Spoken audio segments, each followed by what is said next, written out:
Good evening. I'm very honored to have today Rabbi Meni Eben Israel Steinsaltz, CEO of the Steinsaltz Center, son of the famous Rabbi Adin Steinsaltz. Welcome. Thank you for having me, Hadassah. Thank you for coming. My pleasure. I'm so honored. It's fun. Where do we start? We should start in the beginning, like anything else. So, I grew up in Jerusalem, definitely my favorite city in the world. Very beautiful. I grew up in German colony in a small house. Gorgeous. Beautiful, beautiful house. It's a bit reminding people about a hobbit. It's very long, a little bit under the ground, which isn't, but that's the appearance it gives. Again, German colony is a beautiful neighborhood. It moved, it changed as the year went by. Grew up. Had a distant childhood, I presume. Went to Horeb, which is a local modern Orthodox school. Then went to Chabad. I was there for 7 years.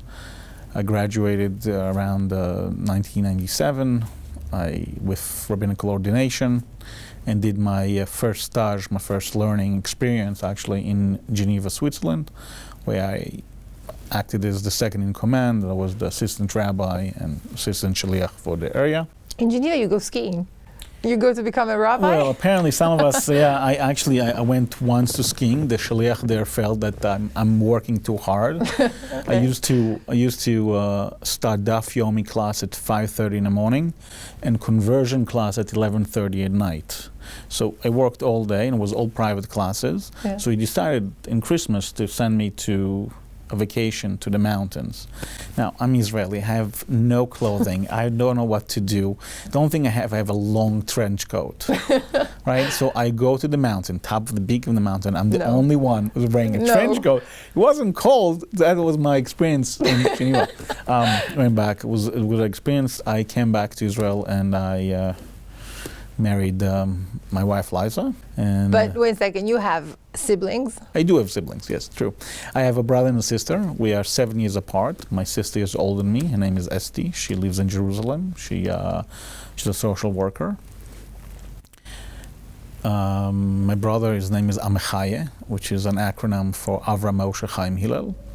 The Rebbe actually, the Lubavitcher Rebbe actually is the one to refer it first as an acronym, as Amechaye, and he works on our Mishnah project.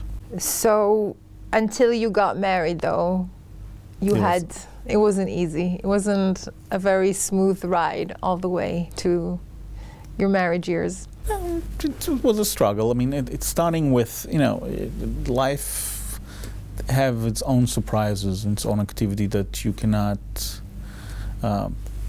anticipate or prepare for. As you know, sometimes life happens in a way that whatever you can do, whatever you feel about it, you cannot control it, and it happens and you have to deal with it. So when I was 15 and a half, I was actually literally 30 years today. Wow. Yeah. Are you serious? Absolutely, 30 years this week of Yud Bet Tammuz. I was diagnosed with AML, which is acute leukemia. I was actually about to go to movie with my friends to see a movie, and I tried to do whatever I can to get out of yeshiva in that time. And I got out, and we went with my friends, and we were scheduled to meet to see in the legendary Edison Cinema. It was no longer available. I think it's now an apartment building. And before I left the house, the doctor called and said, your blood count came back, and I want to speak to your parents. Now, these doctors always spoke to me directly all my life, since I'm 7 years old. Never once asked me to speak to my parents. And I understood when he won't speak to my parents, it's serious. Yeah, he spoke phone. My mother called my father, and I think it was the world record of my father arriving home. I think it was about 7.5 minutes he was home. And we went to Hadassah in Karem, one of the largest hospital in Israel, and I was diagnosed a few hours later with acute leukemia. And you were 15? I was 15 and a half, yeah. It was called AML4. It was not a pleasant experience in any way, shape, or form. Especially when you're 15 and a half, you're a teenager, puberty, life, you you're a man, you're not a man. You don't, you're starting learning who you are, and all of a sudden everything crashes down and you have a whole different reality. And it's a different perspective on life. How long did you stay in the hospital? Actually, it's very interesting. I was 90 days. I came in Yud Bet Tammuz, which is now, and I left in Erev Yom Kippur. Literally 3 whole months. And you went through chemotherapy? I went through 3 sessions of chemotherapy. Again, not a lovely experience. And this is 30 years ago? This is 30 years ago, and I have to say that the technology is not what we have today, and the medicine to help not throwing up, all the external issues that you have, losing your hair, bleeding, whatever it is, they didn't have all those technology. And it was really, was not a pleasant experience in any way, shape, or form. But it is what it is, and you deal with it. But you were a miracle. Yeah, absolutely. I mean, I will start with, I'll just give a perspective of it. When I brought my wife now, then my fiance, to basically to show her off to my doctors. I'm getting married. It's a big deal because, as we know, this particular departments are not as successful as we know the worldwide. This is a few years after you were 15. This is a few years later, after 15, I went to bring my wife. It was very nice. It was a great experience, and we met the head of the department, and my wife talked to him, and Eliza spoke to him, and it was very nice. And then all of a sudden he said we didn't plan this. He said, yeah, we're very happy with Meni. He's our second success the last 7 years. The chances of my survival were extremely, extremely low. I'm talking about single-digit numbers.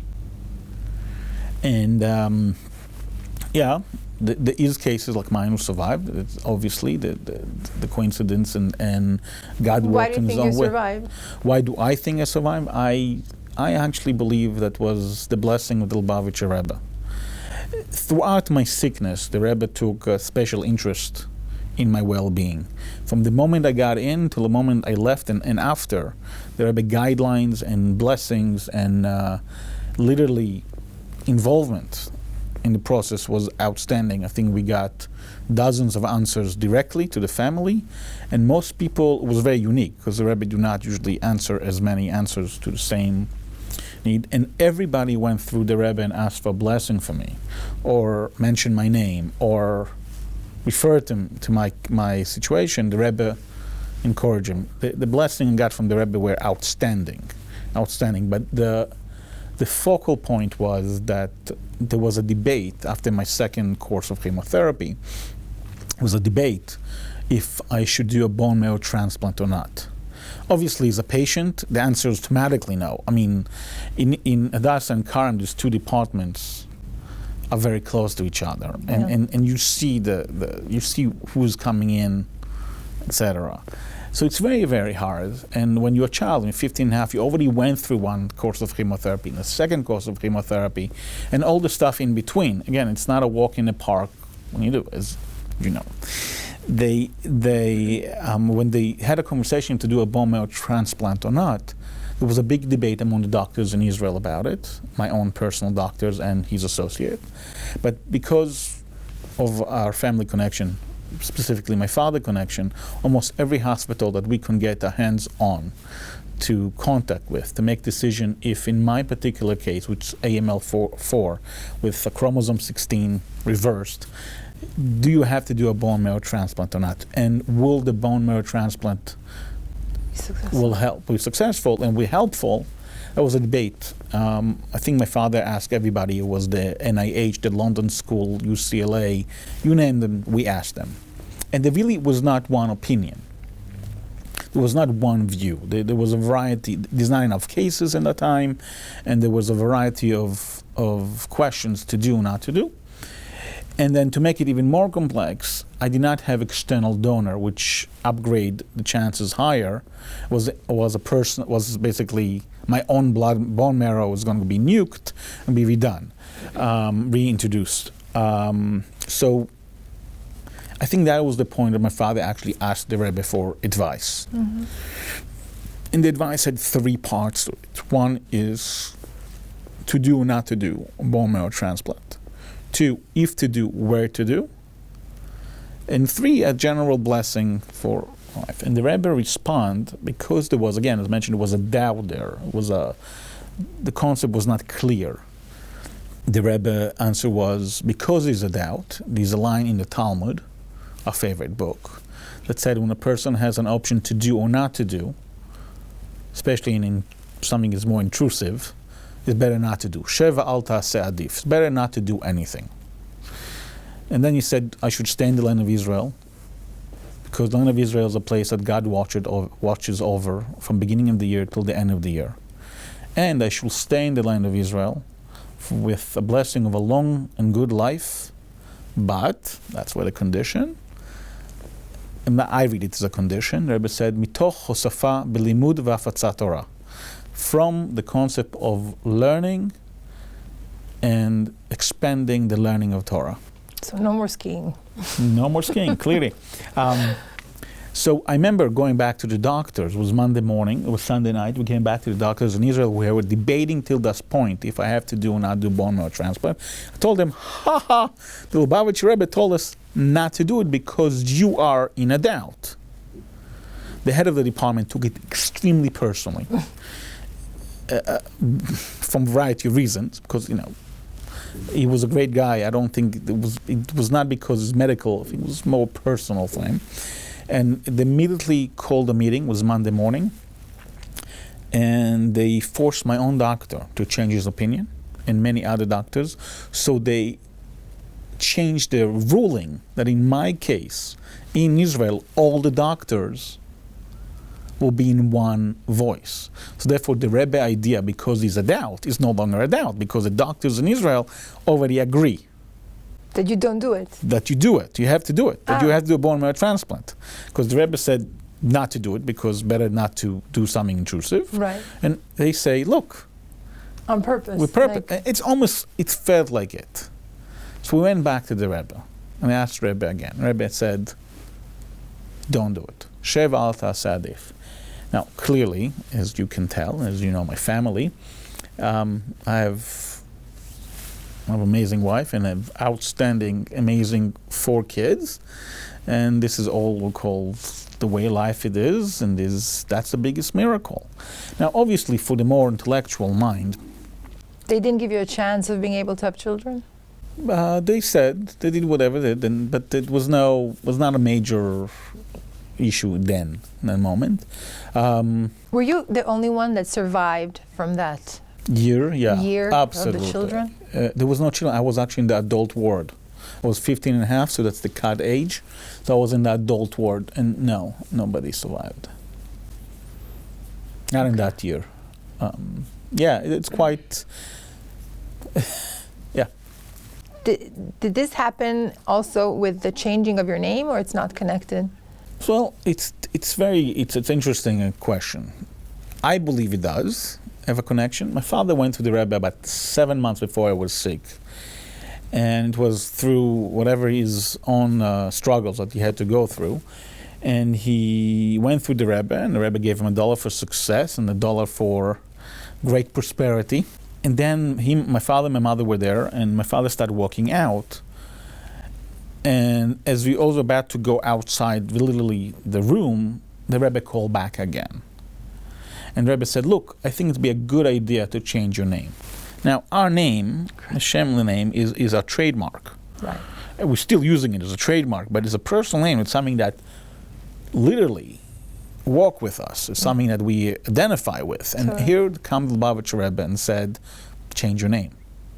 And my father, because he's a really devout chassid, soldier, said, okay, I don't think he just nodded his head. And the Rebbe said, of course, with permission of your wife.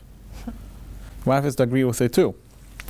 And according to Hasidic lore and understanding, these 2 parts of the conversation really are not related. The fact my father had struggles and the Rebbe gave him blessing for success and happiness and so on and so forth was nothing to do with the second order, because it's always as a second interview completely. Mm-hmm. So I associated with my sickness as the Rebbe foreseen it before to give us a better vibe, look out in life. And the Rebbe gave you the name Even No, Yisrael? my father chose it together. My father chose it. Together with the Rebbe? He asked the Rebbe for permission. He came out with the name. He came out with, I think, variation of the name, what he wanted, and the Rebbe agreed or choose that. Yeah.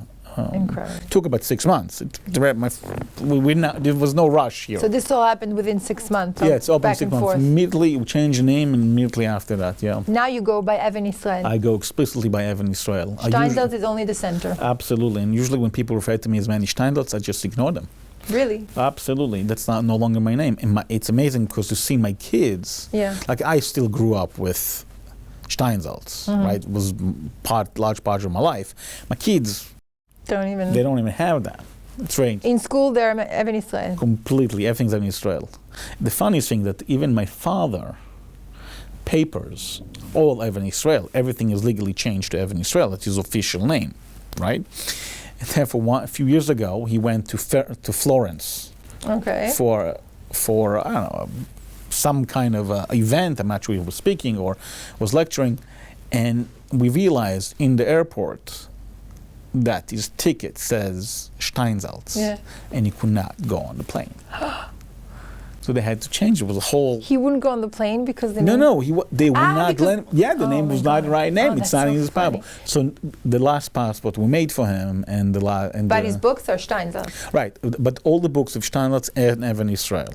Ah, okay. All the books. Everything has Even Israel, but again, the society and the work is still Steinsaltz.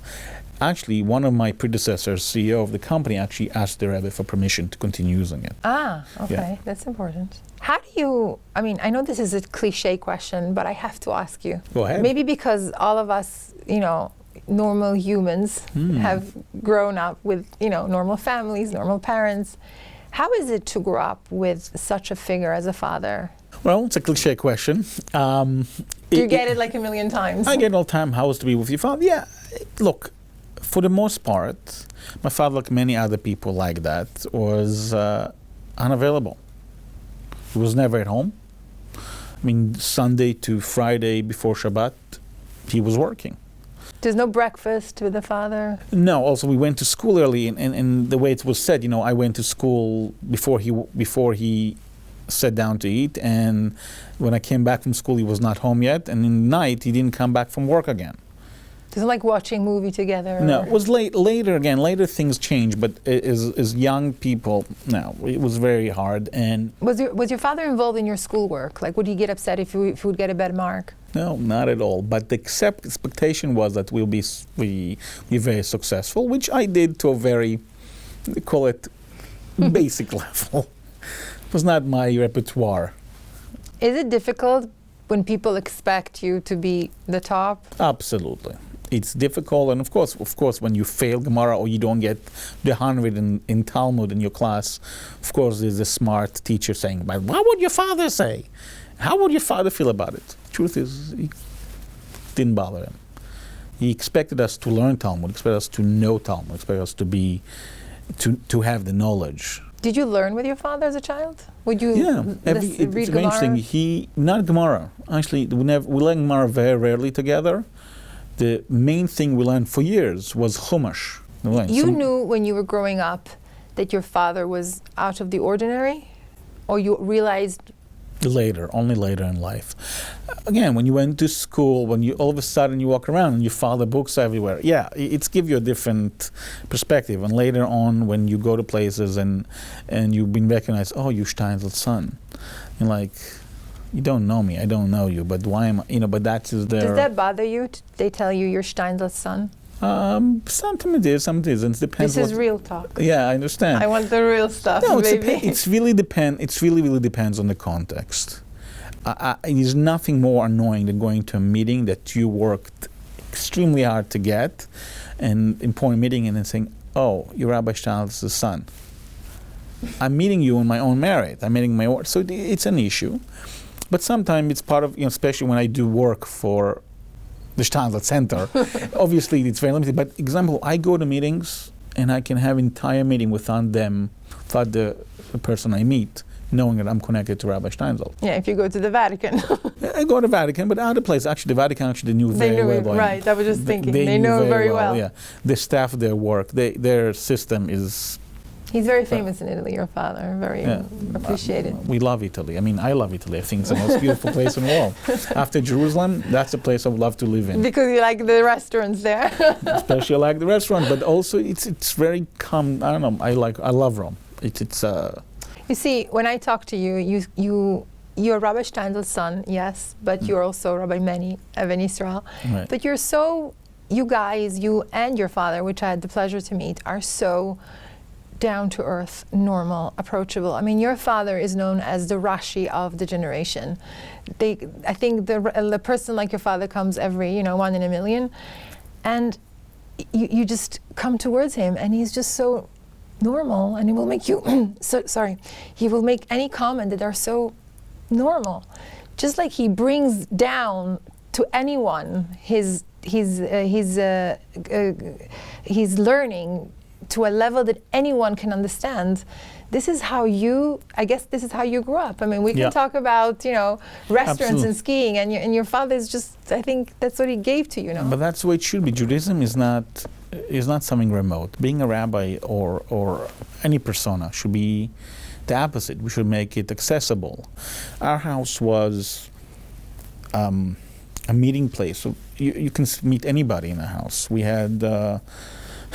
We had Jews, non-Jews, male, female, other. Be careful. We had everybody from every walk of life. I remember priests in the house. I remember the extreme left in Israel, the extreme right in Israel, Haredi, not Haredis, Jews, non-Jews alike, different colors, different shape. It was not. You see, the house was welcoming. This shows how everybody, though, when it comes to recognizing so much knowledge, they all quiet down. But it's down. more than that. I don't know if, of course, most of the people came because of the context and the person, but a lot of the conversation were conversation about not related to religious knowledge or Jewish knowledge. It was conversation about art. Just because also your dad knows about right, but everything. it's not. Again, I'm trying to say this is not only my father. The entire house was like that. One of my favorite childhood memory of my father. Oh. Okay, it's one of my unbelievable. It's something that is engraved in my mind, and I remember it as a very vivid memory. I'm going from as I mentioned, it's a tunnel, the house, the Hobbit tunnel. We got to see this house. Right, absolutely. And then you walk from my room all the way to the kitchen or to the bathroom. And in the process, you have to stop in the middle, which is the living room. And my father is sitting there in the living room. In the middle of the night. In the living room. It's about 2 o'clock in the morning. Of course, there's the famous pipe in one side. There's a Talmud, or I think Talmud. The size seems to be fit to a Talmud. And a science fiction book near it. That's where we grew up. This Incredible. is the way it's supposed to be. The world around us meant for us to be utilizing it in a sense to bring God to the world. But you cannot bring the God to the world only with your little box. You have to utilize whatever is around you. You have to make it accessible, available, practical. Your father's books are translated in how many languages? I think last time we count 18. This is a Chinese book. There's actually, over here we have 2 different books. One is traditional Chinese. It was print for the opening of the Israeli embassy in Beijing, and the other one was just a few years ago was translated in Taiwan. Correct. So it's actually traditional Chinese and modern Chinese. And I heard that the Chinese really, really love, non-Jewish. They love reading these books. It seems like it, even though a lot of it is myth. It's not. Really? There was a big article in a newspaper that everybody in Korea learned Talmud. Yeah. It's a bit exaggeration. It's like a fashion. Yeah, but people do read. They have a fascination with us. They believe we are unique and amazing. They actually, some of them take the Bible very seriously. And they, we're the chosen people, and they fascinate with our ability to be successful, smart, wise. And so there is actually numbers of books that are dealing with Talmud in... How many books has your father written? So last year we had to actually, because we're doing some of our future projects, we had to do a list of all our titles. So we are in over 300 titles. Come out again, but some of them are repetitive, English, French, and so on and so on, but about 310 titles. From theology to modern Kabbalah. Your father is 30, 40 years ago. He was the first one who translated the Talmud, right? And made it 1965. 1965 Wow. is a bit, it's almost 55 almost years ago. 55 years ago. Yeah. He was the first one. He was the pioneer. He was the made pioneer. it accessible Yes. to every. Yeah. Then a lot of, the world evolved as technology, it's easier to Absolutely. access. What are you doing now? Steinsaltz Center, what is it doing now to promote? So we do three major things. One is, the most important thing is to finish the Jewish canon. Jewish? Canon. In our word, in our perspective, the Jewish canon, the Jewish bookshelf, it contains 5 major books. Right? You have the Bible, the Torah, the Vim Ktuvim, right? Then you have Mishnah. Okay. Then you have Talmud. Then you have Rambam, and then you have the Tanya. Okay. Those 5 books, those 5 pillars of Judaism, are now, as we speak, the Mishnah, which is the last project, last thing my father actually wrote the commentary on it, will be available probably next year. So that's one physical project. And then we have a major group of people, 35 people working on our French translation of the Talmud. This is an upgrade on the original Hebrew, but very similar to the English version, which have pictures, images, it's punctuated, it's very easy to read. Every section is divided to about 6 minutes of teaching. So that is the small project. And our biggest project and what we work the most is our Steinsaltz app. Wow. To be named, but it's a major... Like to have it on your phone? You have it on your phone, have it accessible anywhere you are. People are going to download it just to make it look smart. They're just going to have it. As much can do. It's going to be, we most likely going to be in a freemium model. And you get something for free, something will cost, which that's the way the world works. We're talking about entire access to what we have. That's incredible. And plus the pictures and images and the ability to search. But I think that what I really wanted to do, and I think that is extremely important, is I want people to learn by themselves. I want them to make their own decision. Nice. Right now around the world, we have about 14 to 18 different cycles of learning. If it's your own Mishnah per day, Talmud per day, Tanya per day, Rambam per day, which is actually today we're actually finishing the Rambam cycle. But yeah, I didn't know either. But we want to do something else. We want some of the users will be able actually to create their own cycle of learning, whatever they want, if it's a page a year, or if it's a page a month, or a chapter a day. And the internal learning is what, in my mind, keep the Jewish people alive, is the learning.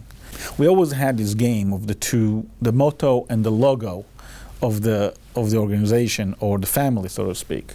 So we have this the Steinsaltz organization center. Our motto is "Let my people know." Let my people know. Yeah, everybody need to know. Judaism is for everyone. It doesn't matter who you are and what you are and what's your upbringing and what's your sexual orientation. It doesn't matter. It doesn't matter. Nothing matters. You have to know Judaism. You have to know your tradition. And more so, I think it's a world responsibility. It's maybe not let my people know, let the world know. It's more than that. What Judaism gives to the world, what we have is for everybody. And everybody should learn a little bit. So we managed to do something. In my view, a lot of the moral laws in the world are based on Jewish principles. Not as perfectly as maybe we want to see, maybe we don't like to see, but definitely it's a major influence. And I think Judaism has so much to give to the world. Yeah. So everybody has to do it. But there's the other side of it. If you don't know, eventually you cease to exist. Eventually your uniqueness of what we are will become irrelevant, trivial. You mean knowledge is the base? Knowledge is more than the base. Knowledge is the basic foundation to what we do. We know historically that communities that stop learning, for whatever reason, Some of them were because the locals didn't let them. Some of them because they migrate. They cease to exist. I want to just dedicate a few words to your mother. I mean, behind every great man stands a woman. Is that true in your case? Absolutely. My mother is one of the most amazing women I ever met.